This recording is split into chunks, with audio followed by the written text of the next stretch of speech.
Caroline Chapdelaine, welcome to Acquiring Minds. Will Smith, thanks for having me. Caroline, you wrote me saying, since buying this business, I have had days more stressful than my combat tour in Afghanistan, but I am still happy I did it! Exclamation point. That was a great lead, doing my work for me. Your acquisition is unusual among my guests in that it's a carve-out, meaning you bought a business unit from a larger company. It's also in the defense contracting space. I haven't had anybody in that industry yet. So we're going to hear all about that and much more. But start us off, please, Caroline, with a little bit of background on you. Okay. Thanks, Will. So born and raised Albuquerque, New Mexico. I commissioned out of the University of Colorado at Boulder as a U.S. military intelligence officer for the U.S. Army. And I spent my first tour in Korea, sometime in Thailand, before coming back stateside to Washington, where I met my now wife.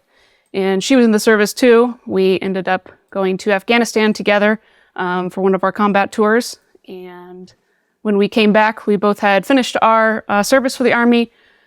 So we left. We traveled for a while. We were vagabonds in Alaska and New Zealand. And then we finally came back to where we are now, which is Salt Lake City, Utah, and got our now adult jobs, landed in corporate America. I ended up in the defense world, working for a few different the major prime companies, Orbital ATK, Northrop Grumman, L3 Harris, doing a whole bunch of things, operations, supply chain, all which kind of gave me the foundation for what this business we're going to talk about is. And in about 2019 or 2020, I was accepted to Wharton for the EMBA program, which was an amazing opportunity, great education, and it exposed me to ETA. I, like many MBAs, went in knowing I wanted to do something entrepreneurial and only thinking there was the startup way, and quickly finding that I am not a startup person, although, ironically enough, this company ends up being sort of a startup-esque thing. And so finished Wharton and started my search back at the end of 2021, and then finally landing this company last year. Awesome. Caroline, just higher education gets beaten up a lot these days. And you know, I was taken with how, when we spoke on the pre-call, like you thought Wharton was amazing. And Wharton, of course, is one of the most illustrious business schools on the planet. I just like hearing, you know, people speak positively about the fancy schools rather than always kind of putting them down, even though I have plenty of guests on the pod who went to the fancy schools. Just share with the audience your history at Wharton, what your experience at Wharton. Yeah, sure. So I came up through like the Albuquerque public school system, so I never really thought I belonged to an Ivy League. I think I tried for Yale and definitely got shot down for undergrad. And so when I was accepted to Wharton, I thought at the time, and I still think that they're probably not actually going to give me my degree. I am not worthy.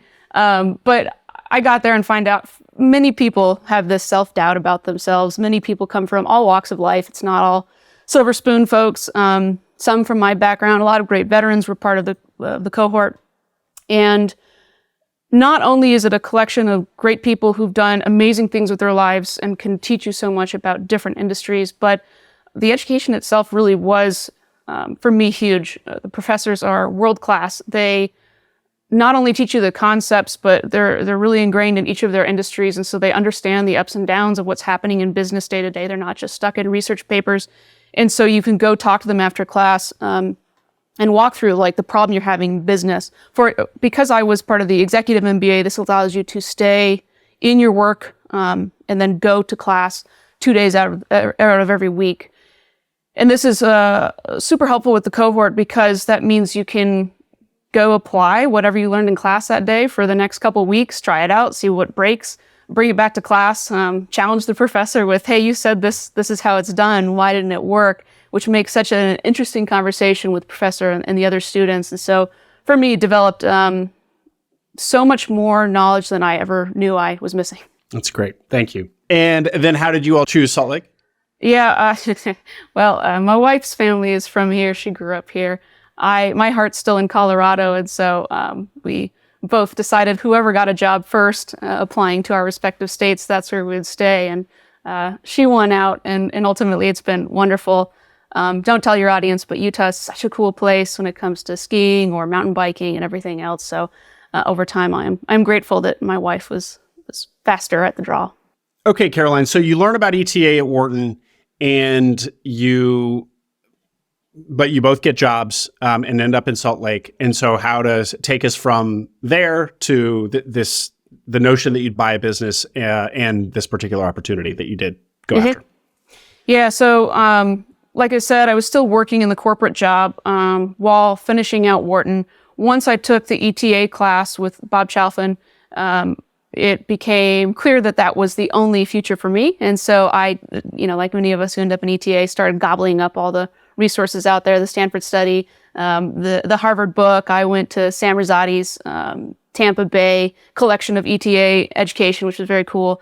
And as I learned more, I figured out I just needed to jump in head first.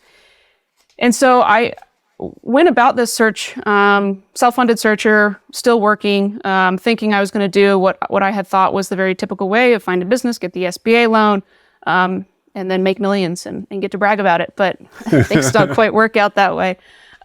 This particular business, I ultimately would have ended up buying it with two partners. One was a former Wharton classmate, and another was working as the head scientist of this spin-out that I ended up buying. And I had actually done some consulting work for them about a year prior before this buyout option came up. So we all knew each other, sort of. And last spring, in spring of last year, they approached me and said, "Hey, we want to spin this out. The parent company needs to get this little defense company off its books because the parent company is a biomed company and doesn't fit their portfolio. So you think you want to buy it out?" And I was on the search, so absolutely. And full steam ahead, started looking into all the usual things that we're supposed to do when we buy out the business, right? Get the LOI written, go secure the SBA loan. And one of the first interesting snags in this was I called Lisa at Live Oak, who's popular for this community, and explained to her the situation. Like, hey, I know this small Photonics business. It's got great technology. It's got good customers. We're spinning it out of this parent company. And she stopped me dead in my tracks. She's like, "Look, spin out, we call it a carve-out or a division of." She said, most banks won't touch this because essentially what you're doing is you're going to do a startup. And to me, in my head, I didn't think so, but now, looking back, I kind of understand. I very much understand why a bank would view it this way. When you pull a spin out of a parent company, you lose all those infrastructure parts that you take for granted, like IT, HR, just the day-to-day basics. And while those aren't necessarily hard to reestablish, it's one more thing and it's one more cost. And so after that conversation with Lisa, kind of, tried a couple more banks. This isn't going to work out. And then fast forward about a month or two, one of the partners got cold feet for a myriad of reasons. And so by that summer, I thought, the deal is dead. I will go back to scouring for some other deal. And then Caroline, let me stop you there for a sec. The prior to getting introduced to this opportunity, how had your search been going, and what were you looking for? Yeah, good question. It had gone fairly well, actually. I think just before that or right after that, I had gone to check out a defense machine shop out in Colorado. I was leaning towards the defense industry because I've been in it for so long. I knew I had some edge. I understand the technology, I understand the contracts, and I understand the relationships that exist in there. And so I was looking very much for that, but it is challenging to find a good defense contractor because all of the big fish gobble them up. I mean, this is like the usual play in this space. TransDigm did it, I think, as far back as the 80s or 90s, where you roll up a few good companies that own IP and are built into, you build the one screw that goes into the 747 and now you're on that contract forever. And so these big primes or even medium-sized primes will gobble up little companies very quickly if they see that they've got useful IP or somehow can help their company even in the slightest.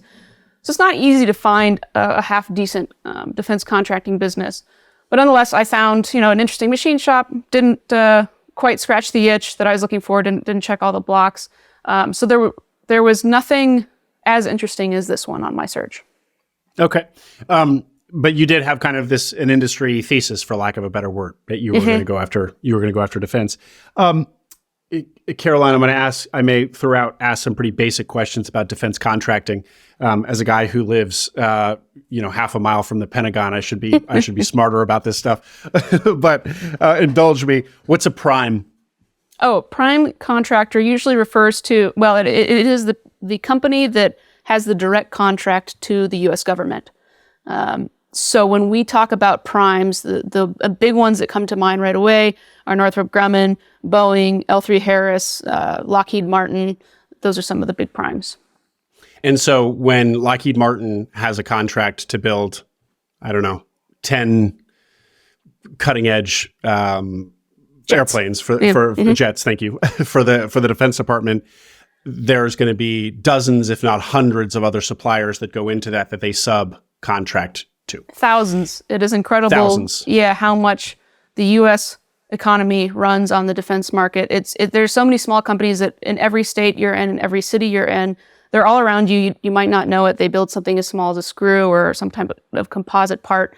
And you probably know many people that are in the defense industry, and they may not even know that they're ultimately delivering to the U.S. government to build an end product. But it's such a foundational part of our economy. If you look at how much of our GDP goes towards the defense industry, it's going towards a lot of jobs throughout the U.S.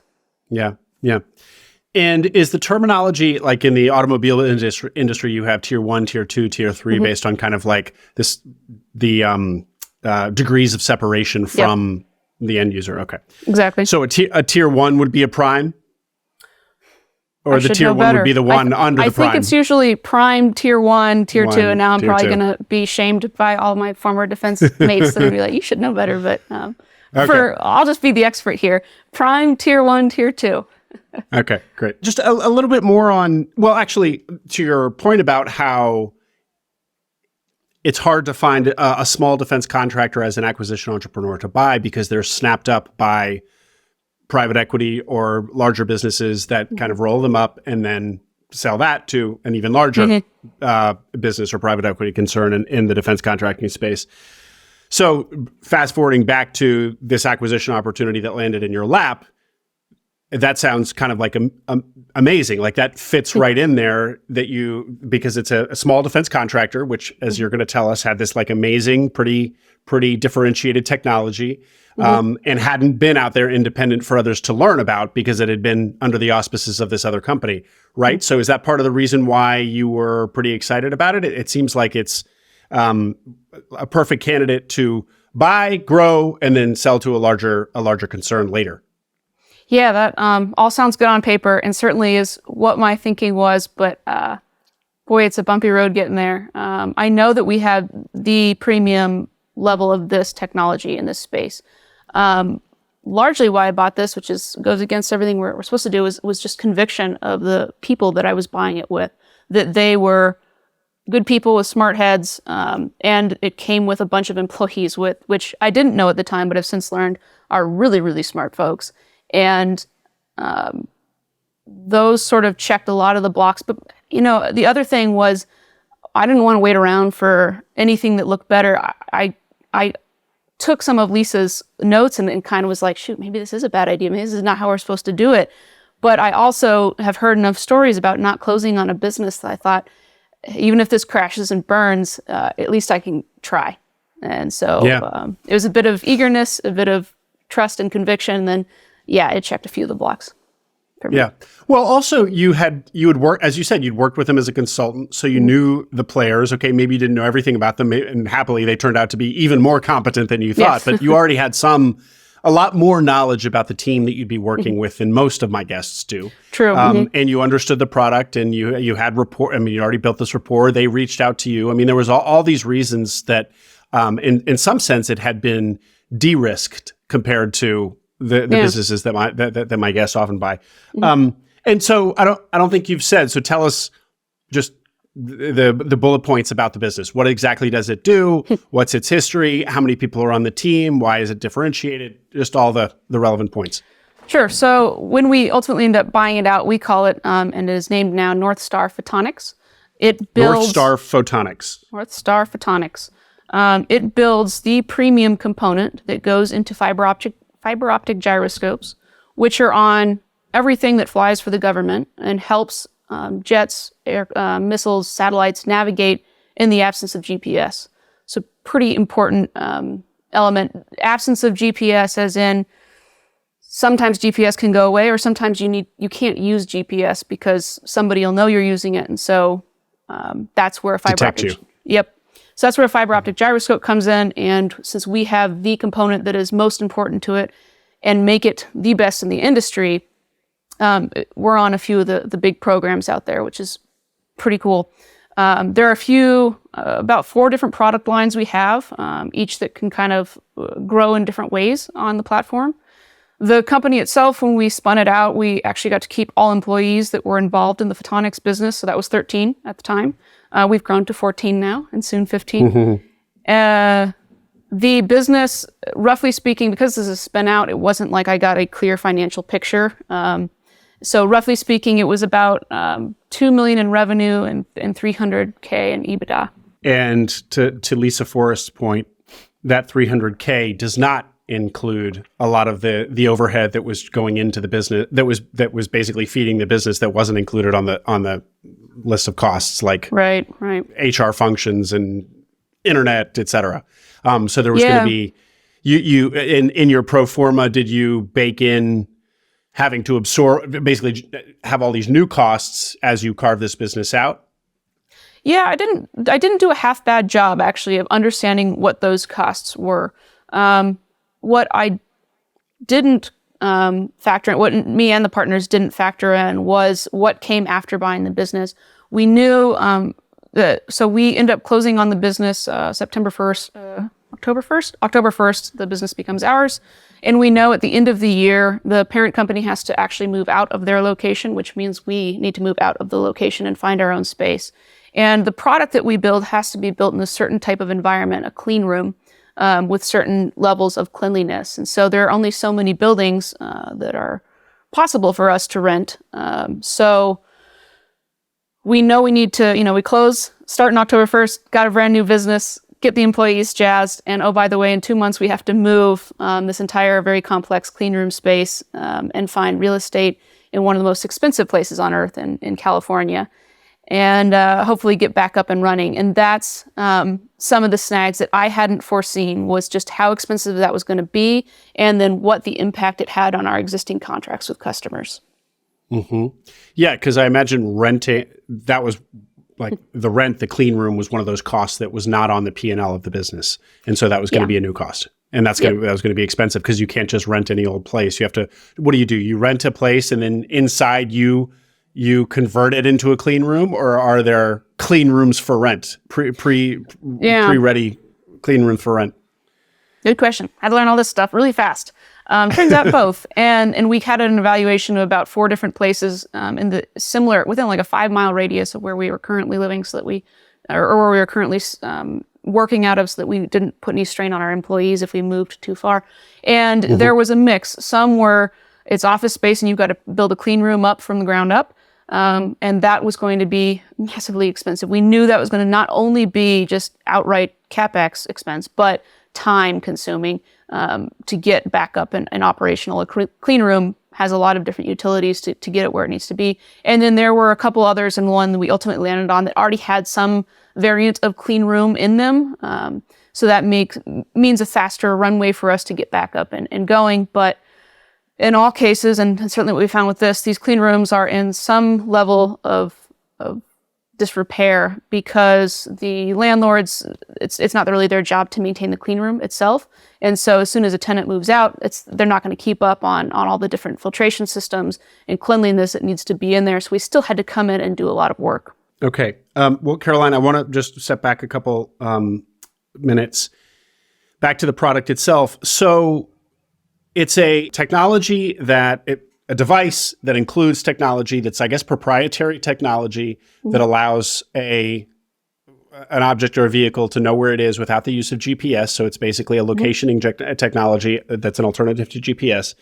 That sounds pretty, like, as a layperson, we all, like, I just assume that GPS was the invention of being able to know where you are on the planet's surface, and that was kind of the only technology that offers that.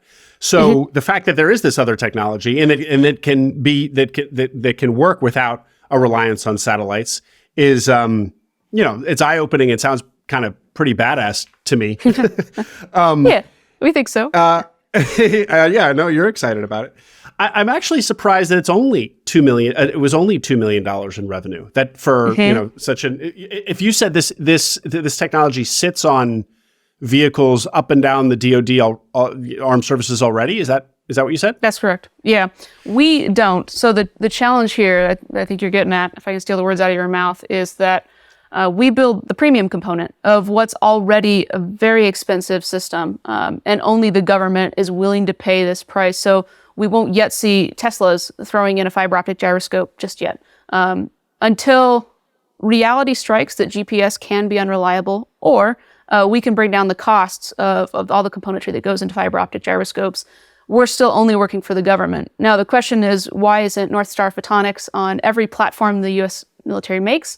I'd like to know as well, but there is one other major competitor in this space. Northrop Grumman builds basically like the Camry Toyota of the entire fiber optic gyroscope, and most platforms in the military can get by with that, with good enough.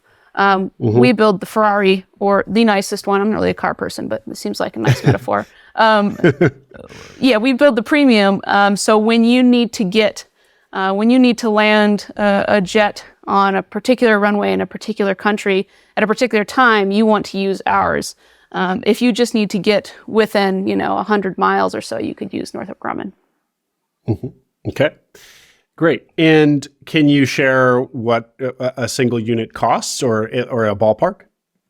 Yeah. So our unit, the chain of events, the what we call the IOCA, the photonic component, is I probably won't share a particular cost because it's a fairly competitive space, but is in the sub 20,000 for a single component. You need three because a fiber optic gyroscope works in all three planes, and usually government systems they build. If you think the F-35, I think they have a few hundred, if not thousand, out there that would need something like this. There's different missiles, different satellites that all need these types of components. But as you go up the food chain, which is something we thought about doing, right, from going our component, the IOCA, that's got the semiconductor and the fiber optics, you go into the fiber optic coils, then you go into the inertial measurement unit, and on and on and on. That's where you really can start charging a lot, but that's where we start getting in Northrop Grumman's turf and won't win. They're too big, and they can do things, they can eat us with costs all day. So, Okay, and just really quickly on the story, it was a biomed company that had developed this internally. Why had they developed internally? It was one of the founders' sort of pet projects. He had, and I don't know quite the history. This entity has sort of existed under a couple parent companies for over 20 years.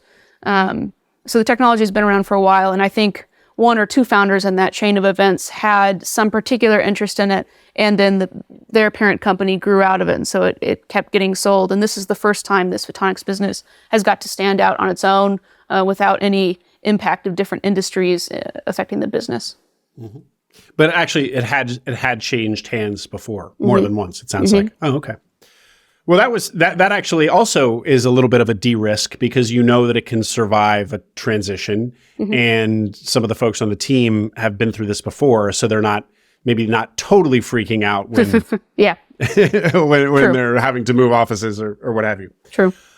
Okay, tell us a little bit about the terms of the acquisition. I know it almost happened, then didn't happen, and then did happen. So give us an abbreviated version of that, and most especially, what did the ultimate deal look like? Terms, acquisition price, so on. Yeah, so it fell apart in the spring and then came back aggressively. I think the partners called me in August and said, "Hey, deal's back on. We're going to close within a month. Are you still in?" So it was a bit of, oh my God, there's so many things we need to do, like the LOI and all the due diligence. And I ended up kind of scrapping the book on all the things I had learned on ETA. We got the LOI in place and a little bit of negotiation back and forth, but truthfully, the parent company wanted this off their books badly, because if we didn't buy it, they were at the position where they were just going to have to throw it out. which would be a waste of incredible technology. Sad to lose the employees that had all worked so hard, and expensive for the parent company, right? Because they're going to have to pay for the destruction of all of this lab equipment they could never use. So both parties were highly motivated to do this quickly and to do it well and to treat each other well. So the final terms of the deal end up being the three partners, me, the head engineer, and then what becomes a board member who's the head of sales at the parent company. We end up buying the company for $600K up front with a $1 million earnout over 3 years. And the important part that I don't think we always talk about as much in the CTA community is the balance sheet, which ends up being hugely important when I run out of money here in a few months. We got about over $1 million worth of assets, different types of lab equipment. Something that got me spooked at the beginning, because in ETA, I've read and probably my own failure to buy into it so much. Everyone always says, stay away from these asset-heavy businesses. Look for SaaS. Look for something that doesn't even have a footprint. And it ends up being actually wonderful that we have these assets because it allows us to get a loan later on. So we ended up not funding this. We didn't need debt up front. We got to transition most of the customer contracts. And so we knew we'd have revenue coming in at some point. And yes, sure enough, we ended up closing at the end of September as planned and off to the races. I'm sorry, you said you didn't end up getting debt? So not in the beginning, because we used equity to do that first $600K of the buyout. And then the $1 million earnout over 3 years, we knew we could cash flow with the existing contracts of customers. So we didn't need it, we thought. So as we'll hear more about that. So you, I guess the acquisition price is technically 1.6. Mm-hmm. Right. Yeah. And with $1 million in assets, I mean, that's you're again arguably pretty de-risked. I mean, you're not gonna want to liquidate the company, but if you had to, you have $1 million in $1 million in assets, as you said, right? Yeah, right. So you'd have So the $600,000 you had to bring up front, the three partners, the three of you pooled to your own cash to do that. Mm-hmm. And how did you guys decide to split up the equity? Is that something you can share? Yeah, actually, I think it's worth talking about. So we ended up splitting the equity. The chief scientist came in. He said, hey, look, my only rule here is that I get to be the majority share owner. So I've worked for 30 years making other people rich who get to make the decisions. I just want to make sure that I can call the shots if need be. So fair enough, he took the majority share. The second partner had made the deal happen and had far more equity, so he took the second share, and I actually have the minority share. But my desire was just let me lead a company and show that I can do this. And also, I don't know that either one of them had any interest in leading the company, so it was an alignment of interests. And as well, I guess we're only 6 months in, so we'll see if this is true. But at no point has our ownership portions been a contentious issue or really changed how we make the business happen. So the majority share owner, he's not trying to throw his weight of being the owner because he just wants to be part of this really cool technology. I don't really need to be, the CEO waving the flag at the top of the mountain. I just want to resource all these people so they can do all the cool stuff they're doing. And so this ownership breakout is not really impacting how we work as a board. Mm-hmm. And I went into this, and maybe they did too. We haven't really unpacked it yet fully, but not counting on this to make me millions. I mean, it'd be really cool if it did, but even if this is just something interesting that we all get to do together for a few years and we don't get to, run off with all the money at the end, such a great opportunity to get to work with these two. Mm-hmm. Mm-hmm. And so does that mean that when you had initially considered ETA, were you envisioning kind of something that was going to be more beneficial than this deal is likely to be to your balance sheet?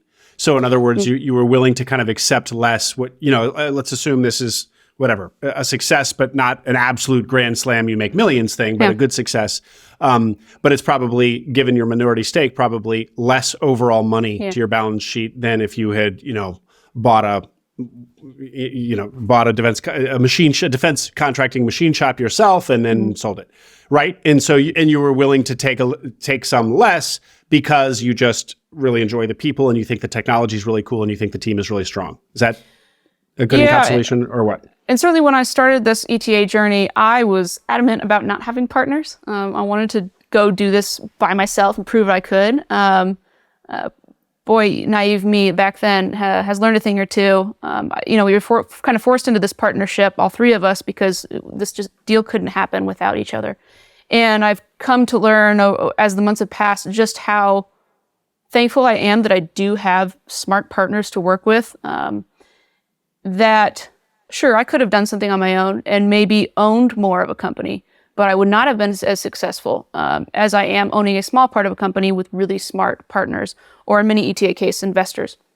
Having people to work through some of these challenges with, people who think differently, people who are willing to challenge my assumptions has made me more successful, and hopefully them as well. And so however this company ends up will probably be more successful financially, spiritually, whatever, than had I done this on my own. So I have since fixed my ways of saying no partners, I'm doing this by myself, and accepting that it turns out a strong team can make everyone better together. Mm-hmm. And why do you think you were so committed to doing it solo initially? It's like, you just want to prove that, maybe it's something that shallow, that I want to prove I can do it and that I didn't need anybody's help along the way. And boy, is that misguided. In every step of every journey, you need people along the way. And whether you actually call them partners, investors, or mentors, whatever, you're going to need a team along the way. And so, this worked out well. Mm-hmm. Mm-hmm. That's great, Caroline. Cool. Let me just a little bit more. I want to get into kind of what has happened and how kind of rocky it's been. Yeah. But I do want to just talk about risks a little bit more. We already talked about all the attributes of the carve-out and stuff. How did you feel about not understanding the technology yourself? So you're putting all of your faith in these really smart people, which is great. But and let me just compare it to what a lot of people do in our world is, let's say just as a stand-in, they buy a plumbing company, not knowing the first thing about plumbing. Yeah. So this isn't unheard of, but it's also always a big risk. And we often talk about buyer business fit. Ideally, it's not that opaque to you as the buyer, and you do understand the business well. You have some, kind of domain expertise if possible. How did you wrap your head around that? It was humbling. I really, both partners spent a couple hours of education with me for the first few weeks to help me understand how this technology works, why it works the way it does, why it's the best there is. And it's been very cool to learn it and recognize that, okay, I'm going to own this business and I will not be able to jump on the assembly line. I will not be able to step in if times get tough, because I just don't. We have PhDs who have at least 30 years of experience who have, wow. They know, there's just no way I can catch up. But hopefully I can get smart enough that I can do the business side of the house, that I can talk to our customers, talk to our vendors, and make the business stronger while they actually do the technology side of the house. But it didn't scare me off in the beginning, because every part of my life has been learning technology and things I don't understand, and using whatever skill set I do have to make that a success, even if it's not being the expert in the room. And so it was okay to have to still have a very steep learning curve in what this technology is and can do. And a couple other things, and these are risks that everybody in the seat you're sitting in now has to deal with, but key man risk. So you talked about how one of your partners, the chief scientist, he was the one who wanted to do it, then didn't, then came back and did, right? Mm-hmm. So you know that he's capable of not wanting to do this. Yep. He ultimately changed his mind happily, but you know that there was some lingering, or that he had doubt at some point. So how did you think about that? And also, again, because this is so specialized, so technical, this technology, it's really, really relies on him and the rest of the team. So I imagine kind of to a person, each member is pretty valuable and kind of a point of failure from a risk perspective. Definitely. So answer that for me. And then I got one more question on the risk. Yeah, it did not go past me that he came back and said, hey, now I'm willing to do this. There was a little bit, but like, you kind of said no last time. But something had changed, and these are the intangibles of deal making, right? Like, I don't know if there's a gleam in his eye or more pep in his step, but I could tell that he actually was genuine and that he said, hey, I'm committed now. I really do believe in this business. And so the first part was conviction. The second part that I learned more and more sense is how much he loves and trusts the employees. They worked together, some of them for at least 5 years, some as many 20, 30. And so if he was going to do this, he wasn't one once he's in to suddenly back out and leave these employees hanging. So that was the faith I went on and ended up paying out. Mm-hmm. Great. And then lastly, just it's basically a single product business, right? Essentially, well, you said there's kind of four units, but essentially it's kind of like this single technology packaged in different ways. Or yeah, that's a good way to put it. What of that risk that, like, I don't know, if one of the other primes comes out, develops this technology or something, like there's not a lot of diversification in what you're offering the market. There's a concise way to put it. Yeah, pretty wide moat with those 4 or 5 PhDs with 30 years experience each, because it's not only the IP, it's the trade secrets as well. They just know how to do some of these things that you can't reverse engineer. So even if the primes got their hands on this, even if they somehow got our IP, they still don't have enough to go with, to go figure it out. And it's really expensive to develop this stuff. We're not that pricey of part of the components that they need. And so it's cheaper just to buy the part from us than it is to try and develop it. It's a very important component, but it's not one that's breaking the books for them. So not a lot of risk of them developing it on their own. Hopefully a lot of chance that they'll want to acquire us at some point, but we'll see. Great. Okay. So you buy the business, Caroline. Now start taking us through what happens last fall. Yes. So then the drama starts. We know we have to move. We are quickly figuring out the real estate so that we can start moving in December. We finally land a place in San Jose. Looks pretty good. It's got a clean room space. It's actually massive. Our Photonics business was existing probably in less than 5,000 square feet at the parent company. And this place was 30,000 square feet. A third of which is clean room space. So it's far more than we need, but we know we're ambitious, we're going to grow, and so it's probably okay. And we got it at a pretty good deal because the real estate market there is on kind of a lower point. So we get the place, we get the movers, because moving this much lab equipment is not like 2 guys in a truck and some pizza and beer to get it done. It's it ends up being 3 trucks of movers with about 16 guys over 3 days and some heavy equipment to move some of this stuff. So the quote they gave us up front was expensive, and we knew it was going to have to be expensive. But then after the move, which goes very well, they hit us with the actual bill, and it ends up being 3 times the cost that we thought that we were originally quoted, and that hurts a lot. But that's recoverable. So in January, we're figuring out, okay, I work on a payment plan with them. This is horrific. But then the next challenge comes is we don't just get to move into this clean room space and start building. One of our primary customers that we're counting on for cash flow needs to come in and audit the space and approve it for production before we're allowed to make anything or sell anything to them.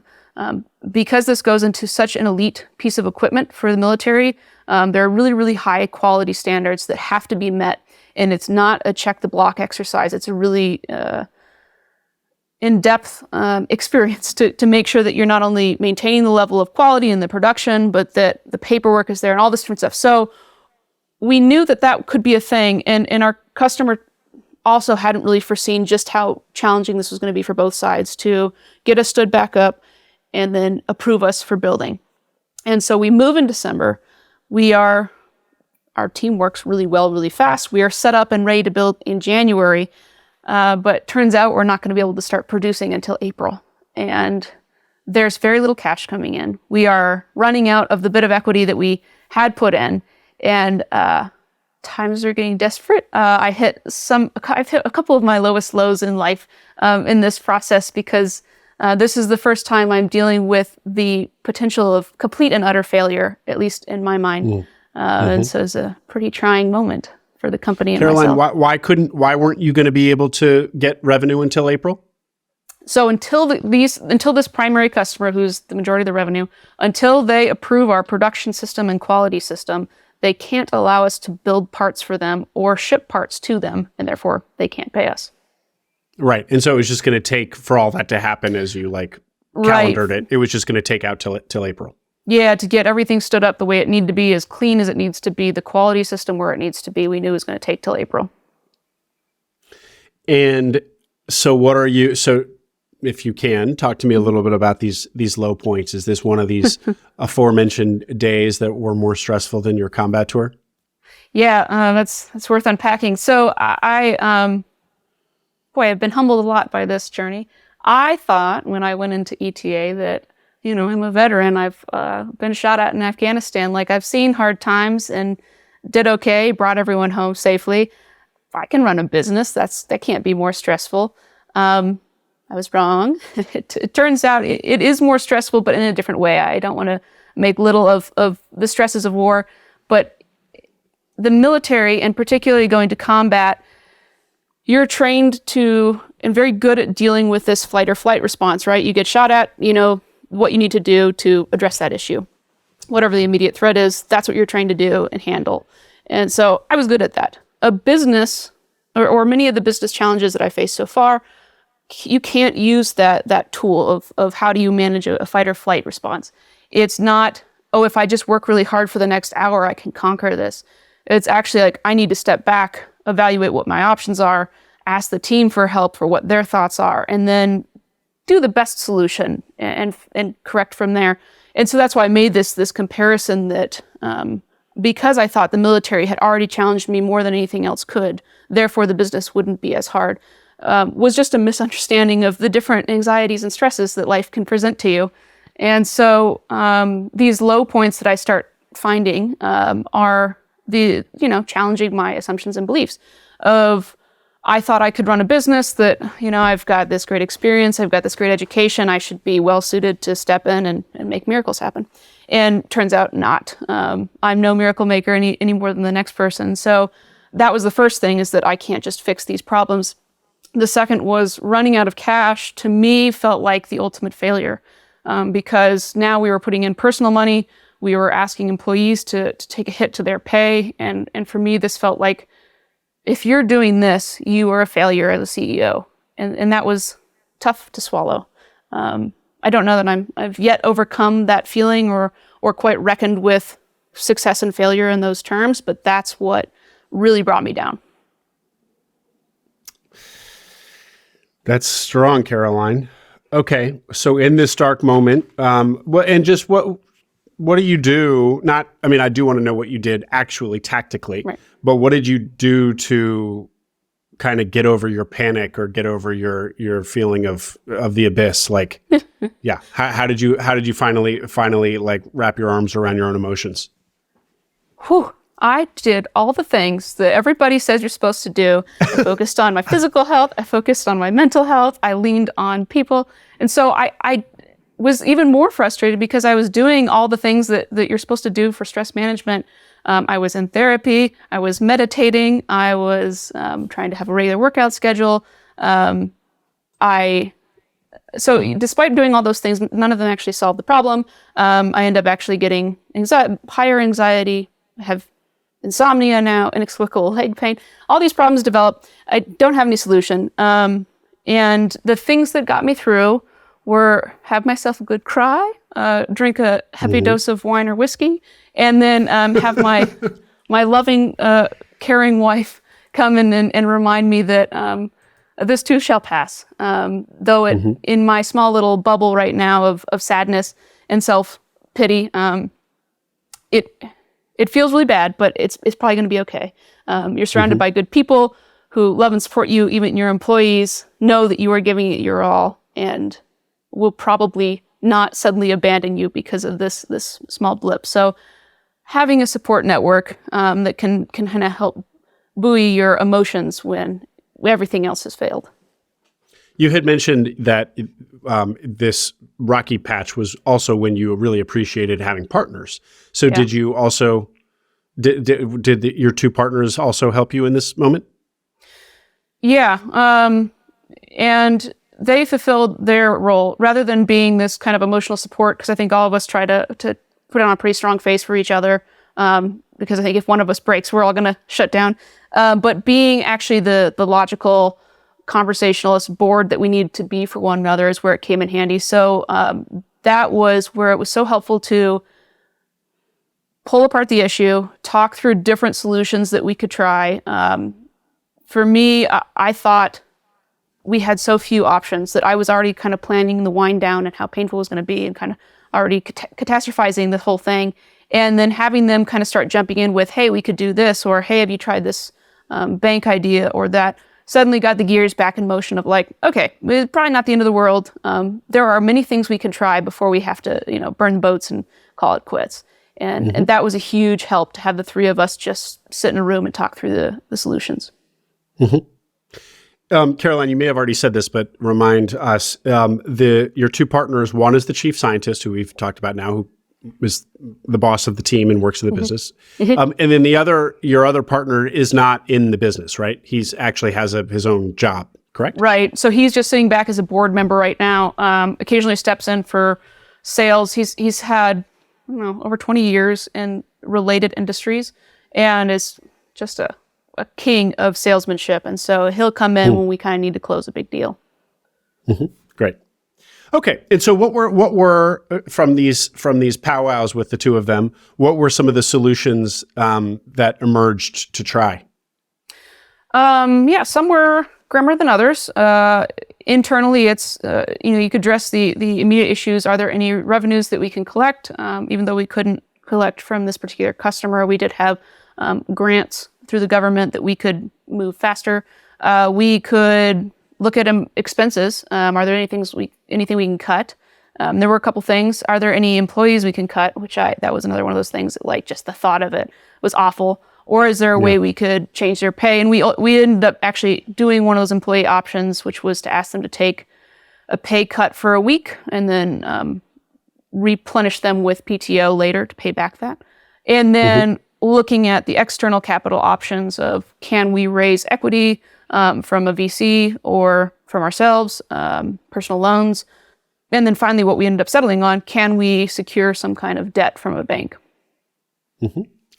Great. And so so that's what you ended up settling on and did. Yep. So tell us a little bit about what that looks like. Yeah. So I went, when I first was buying the business, I had called some banks, right? Was told, no, this is not something appealing. But now desperate times call for desperate measures. We run out of cash. I get a little more aggressive about calling banks. I reached out to a couple close friends and said, like, hey, here's, cash crunch. Is there some type of debt structure that banks have that can help? And the first suggestion I got was the SBA Express line of credit. And I hadn't heard that before. And the other advice that I leveraged was try a local bank. This is from one of my classes at Wharton of sometimes you don't go to the big fish or the likely candidates that maybe an ETA that you'd normally go to, but like go to your local bank where you can actually meet somebody who maybe lives down the street.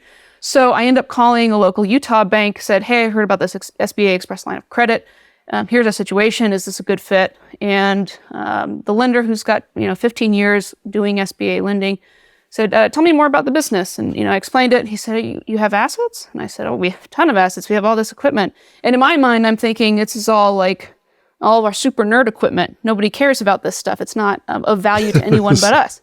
But to a bank, it actually is hugely valuable. He said, if you've got assets, we can use that as collateral and actually do the SBA 7A loan. Said, so send me your balance sheet and let's talk numbers, and then we'll come back with options. And sure enough, we've got $1 million in assets. I send him the list of, blah, blah, blah microscope that obscure things that nobody's ever heard of. He takes a look. He said, hey, we'll send out an appraiser, but if it's worth at least this, we can get you $500,000 probably within a month. I'm like, mind-blowing experience for me because I thought no bank would lend to us. But as we unpack this, we'll actually be funded in about a week. we were able to do the SBA loan in a way I hadn't known about before or hadn't considered, which was rather than doing this terrifying personal guarantee that everyone talks about, because we had such an asset-heavy business and we had enough assets that appraised, I think, well over $1 million, the bank said, we don't even need you to pledge any kind of personal assets. The business's collateral assets alone will be enough. And yeah, so we should have that soon. Amazing, Caroline. Pretty cool. So for $1 million in assets, they give you $500,000 in loan. I wonder if that ratio, that 2-to-1 ratio, is typical. When you go to a bank or anybody looking for money because you are in crisis, that obviously gives the person on the other side of the table a lot of negotiating leverage. Yeah. And banks, who we know are the most risk averse of all money people, seem like they'd be the least likely candidates to help a business in distress. Again, though, he's very well collateralized with all of your assets. But I mean, I don't know. Are my instincts wrong there, or were people like, wait, you're telling me? Like, also, I get, in light of Lisa Forrest's conversation with you, which is like, don't do a carve-out. No banks will do a carve-out. No banks will lend against a carve-out. Here you come in, 4 or 5 months later, having done a carve-out, and things aren't going well, and it just seems like, okay, now they'll be even more likely. No, I don't think so. A lot less likely to work with you and help you out. So, did that dynamic come up at all? The fact that you're basically in distress seeking money from conservative banks? Well, I tried not to let my opinions get in the way of the facts. And so I didn't bring all of that anxiety and terror into the conversation with the bank, because truthfully, we do have customer contracts. There is a bright light at the far end of the tunnel, but it is there. And so even though I felt like the world was crashing in truth, the business was okay. It was going to be okay if we could get this debt. And the bank was protected. And so from their perspective, we have an okay runway for the next year. And if it all goes south, they have these assets on hand. And so they're going to be okay. So I was very well aware that I needed to not bring in my own thoughts in the conversations with the bank. And I'm glad I didn't, because, now looking back, I'm like, oh, this is actually a pretty good deal for the bank. There's not much risk for them, even though at the time I thought, like, it's all going to burn and we're just, everyone run for the hills. Don't touch this business. That was just the mental state at the time. So, yeah. Great. And just about the light at the end of the tunnel. So this big customer of yours who had all these requirements, the quality assurance and so on, and needed to check the production facility, et cetera. Were they all but a yes? They were like, yes, we're going to do this contract in April once we just, tick all these boxes and make sure everything's fine. So it really did feel like pretty guaranteed that if you could just make it to April, you'd be okay, sort of thing. It's very much that, and it's proving to be true. So the customer was on site last week. As expected, they looked through the whole system. It's like, yeah, you got a couple of minor things you can fix, but in truth, it's even though we had moved locations, it's not like we had wildly changed what we were and who we were. We were still the same people making the same parts and still wanted to adhere to the quality standards because we know how important it is. So we hadn't changed. The customer needs our parts pretty bad. And so even if we had failed completely for some reason, they would have just stepped up the game and sent more people in to make us healthy again. So having now crossed that threshold and making the small corrections for this customer, getting the bank loan in next week, and then more customers coming on this summer, the light at the tunnel is growing a smidge brighter. Mm-hmm. I wonder, just for people who might be listening to this and ever have experienced or might experience distress, can you, I'm just thinking out loud here, did the idea of actually asking this customer to prepay or even to extend credit to you come up, or was that just like they were going to? And you would, of course, you wouldn't do that if they could just go get your technology elsewhere. But if they really need your technology, and as you just said, they're invested in your success, maybe you could expose yourself a little bit to them in the way that you wouldn't in maybe a normal vendor-client relationship. So did that possibility come up, or are there strategic reasons not to do that I'm not seeing? No, definitely did. So we've been in bed with this customer for a very long time. Both of our success is wrapped up in one another. They had already put forward some prepayments. They had already done a lot to see that we'd be successful. Because it would have been more painful for them if we were not. They would be in big trouble. But also, they're just like good people, and had some genuine care for us, our employees, and our technology. But still, not to look a gift horse in the mouth, we thought about going back and saying, "Can we have some more?" And I started hinting at it even on some. We have weekly calls with these folks, and I even started hinting at it like, "Hey, so we're getting a loan soon to keep us, afloat until we can ship you the parts." Old scratch the back of the neck tell. Yeah, a little bit. And so I dropped some hints so that if things really, really went south and we had to call in another favor, it wasn't going to be, a big surprise to them. And it wasn't. They knew how hard it was for us to get this business going. They probably could and would still step up. But thankfully, we haven't had to ask that of them yet, and hopefully won't need to. Yeah. Well, all of this, despite the fact that you're learning it the hard way, what you are really learning up close is how valuable what you have is. That one of your clients is like their own success relies on your success, and so that they would. I mean, I remember hearing this phrase from private equity people, like when they're evaluating businesses to buy a small business, it's like, ask yourself, why does this business, what is the phrasing? Like, why does this business even exist, or does this business have a right to exist? And I think really the point of that question is like, is this business basically just interchangeable? Like one plumbing company versus another plumbing company. And frankly, there's not much difference there other than, of course, quality and so on. But really, a lot of the businesses that my guests buy and that these small businesses that acquisition entrepreneurs buy, there's not a lot of competitive differentiation from one type of business to another. And so this is, your case is the exact opposite of this. It's this incredibly strategic, unique, decades of development into it technology. So it damn sure has a right to exist. Yeah. And your customers just really, maybe a better way to put it is, your customers desperately need you to keep existing. That's a powerful, powerful attribute of a business that I'm not used to seeing from my guests. Yeah, and I kind of feel like, well, I should have called you 4 months ago, because when you phrase it so nicely like that, it does sound like, this business is fine. There should be no anxiety ever. But you're right. When you put a lot of this is, comes back to the don't let my own opinions of the truth get in the way. It's true. A lot of this stuff really does de-risk and makes this opportunity have so much potential. All the more reason that if I fail, I'm going to feel like such a dope. But we'll deal with that in the next episode. Well, Caroline, I want to start wrapping up, but I have, just to make sure, so we leave the story, it's clear where we're at. You got the loan from the bank, the SBA loan, backed by this collateral, this $1 million in assets, and you are really close to getting the contract and the revenue from this big client, and then you have other clients, customers later this year that are also on deck to start paying you. Great. Okay. Awesome. So just a couple kind of theme questions. Just how are you finding being a remote CEO operator? You're in Salt Lake, they're in San Jose. Yeah. What are the dynamics of that look like? And just kind of like, whatever you want to share about that. Yeah, it is worth talking about.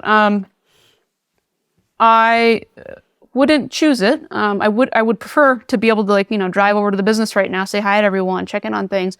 But this deal is what it is and had to be the way it was going to be. And I couldn't uproot my family and leave Utah to go be there. And so I had to make the best of the situation. I fly out basically every 2 weeks, spend a few days there catching up with everyone. But the reality is I am the dumbest person in the room when I go over there, right? Like I can run the business, but technically it's not like I add a lot of value to this team. They don't need me to know how to do their job. They need my partner who's the head scientist, and he really does run the day-to-day because he understands the day-to-day. So my presence there is I'm sure helpful in some ways, but more important is what I'm doing behind the scenes, which is customer calls and vendor calls and making sure the cash flow is there, making sure we can secure this debt, all the stuff that goes with CEO-ship that's not, beating your chest in front of the employees kind of thing. So it's fine. I don't mind the travel. I've done travel for a long time. So for me, it's a quick hop, skip, and a jump to get over there. And while I wish things could be different, it's manageable. Mm-hmm. And is every other employee than you an engineer or scientist in some way? Or are there any operations or sales or business or admin people on the team? So half the team is some variant of scientist, engineer, spends lots of time thinking about hard problems and solutions. The other half of the team are assembly people who are very, very skilled at putting these tiny things together in microscopes, who've worked on this stuff for, either our product or some product for 30, 40 years. So yeah, half assembly, half scientists. And then now that we are kind of getting our feet under us, I'm starting to put in more support staff to keep the day-to-day running. But kind of historically, or as of nowish, mm-hmm. you were the only operations admin, like non-technical person. Yeah. Okay. Yeah. And just want to ask, because I don't have many women as guests. And that's a theme that's come up, including a panel that I did that Chelsea Wood hosted with 3 women acquisition entrepreneurs. I'm at, and obviously with your military experience, you're probably used to being one of the only, if not the only, woman in the room. And acquisition entrepreneurship is also a very male-dominated space. So, anything to say about that, or you don't have to? But now would be the time if you want to speak to the other women out there considering this path. Yeah. Yes, I absolutely want to highlight the fact that I come with a few labels that you don't usually see, right? Woman, gay, veteran, disabled. I hope they are never part of the dialogue, but they still are. And you're right. Every career I've been in, I am a minority in some way. And that has forced me to make sure that it is never part of the dialogue. So I have worked very, very hard in each role I've been in to make sure that it's not my gender, my sexuality, my conditions that are of interest to people. It's how hard I work, how much I can bring to the team that is of interest. And so as I've made my way through these different parts of my career, I try to avoid places that are discriminatory like that, both in the ETA as well as many of my careers in the past. It could serve as a great litmus test of the team or the business I'm looking at, is if there is an immediate reaction of, oh, you're a woman? Like, in some kind of derogatory way, or, oh, you have a wife? That kind of thing can be like, okay, well, if that's going to be your reaction as perhaps a current business owner, chances are your team might look something like you, and this is not the business for me. So it can be, use your strengths to your advantage, but I hope that this will not be part of the dialogue forever. Mm-hmm. And have you found that there have been interactions like that where there was some kind of reaction like that, and you decided, okay, well, this is probably not somebody I want to work with? To be honest, it's rarely that strong of a reaction where you can, sense that somebody thinks less of you because of whatever label you want to throw in there. It's hard to kind of put your finger on. There's usually some subtle hints of doubt or of, the side eye or something that isn't quite explicit, where you can be like, hey, asshole, look, I bring something else besides just whatever labels you might see on the surface. And so being keenly aware that that is something that might be in the back of somebody's head, and addressing it head on if it need be, absolutely. Or of just being very, very aware that if that needs to be part of the dialogue, or if that may be a challenge you face, that either you address it early or get out of there and find a place that suits you better and that you have more aligned interests in.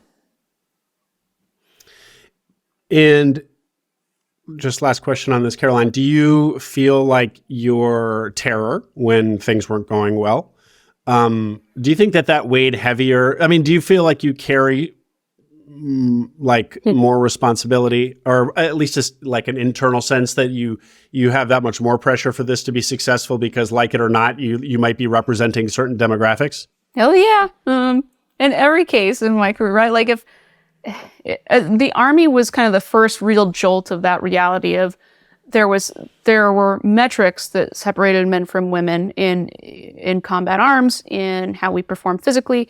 And so it was always something that it felt like we had to outperform the men or at least be equal to show that, like, look, we bring stuff to the table and gender is not a limitation here, but maybe even an advantage or at least a neutral thing. And so I've always felt that in every part of my career that someone somewhere might actually be looking, to see, like, hey, if she can do it, probably could do it. And I don't want to fail, especially because of that. So that weight is definitely there, but I'll bury it deep inside and try not to let it come out too much. Let's wrap it there, Caroline. This is a wonderful conversation. How can people reach you? How do you prefer people reach out? Email, which is unfortunately very long, caroline.chapdelaine@northstarphotonics.com.